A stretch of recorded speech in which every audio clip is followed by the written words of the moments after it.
isa to sa mga comment ni Mr. DJ Man ng Morocco or ni Mr. Medi ng Morocco.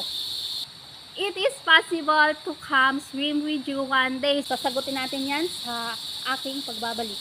So, okay, so sasagutin ko. So, siguro para sa akin, so kung magkaibigan lang naman, so siguro wala din naman siguro masama kung yun yung gusto mong mangyari balang araw. So, nabanggit mo nga sa akin na yung mga kababaihan sa Morocco ay hindi talaga marunong lumangoy. So, yun, at thank you din dahil isa ka sa mga humahanga sa akin sa paglangoy kahit hindi talaga ganon ka-expert ako sa paglangoy. So, thank you at maraming salamat sa pagsubaybay. Siguro, wala din naman sigurong masama kung kaibigan lang. So, siguro pwede naman siguro yung ganon. At ganon din si Mr. Andrew Anderson ng North Carolina, USA. So, gusto akong makita balang araw. So, siguro kung kaibigan lang din. So, yung una pa lang talaga ay yun, hanggang friends lang talaga. Siguro, pwede din naman kung kaibigan lang at hanggang doon lang talaga siguro, si Mr. Andrew Anderson ay naging mabait, mabuting kaibigan. So, thank you sa inyong dalawa, Mr. DJ Man at Mr. Andrew Anderson, dahil hindi nyo talaga ako binabastos. Hindi katulad ng iba na yung may mga I love you na sa mga comments. So, yun. Pagdating sa inyo ay talagang naramdaman ko yung inyong pagrespeto sa akin at yung inyong paghanga sa akin. Wow, sana all may humahanga, So, tuloy na tayo sa handstand swim challenge.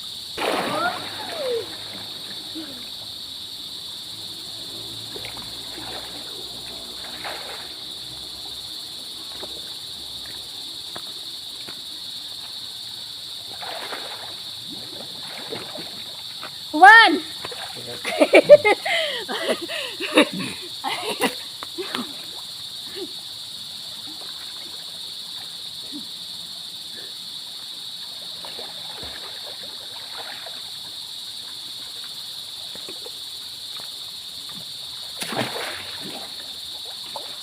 Two!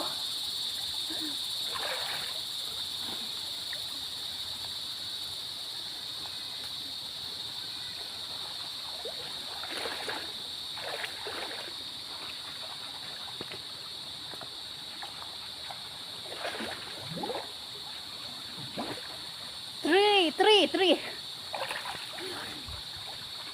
Okay.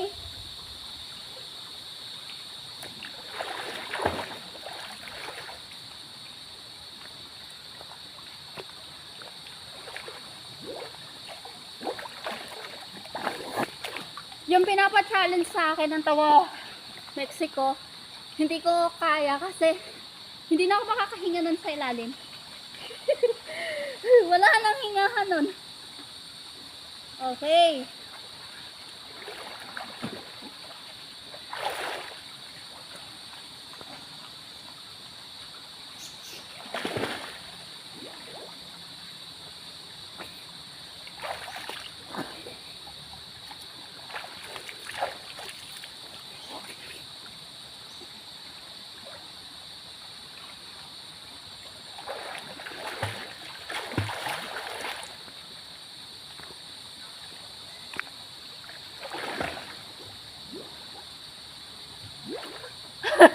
Hindi pa ganun ka-expert pag isang kamay lang.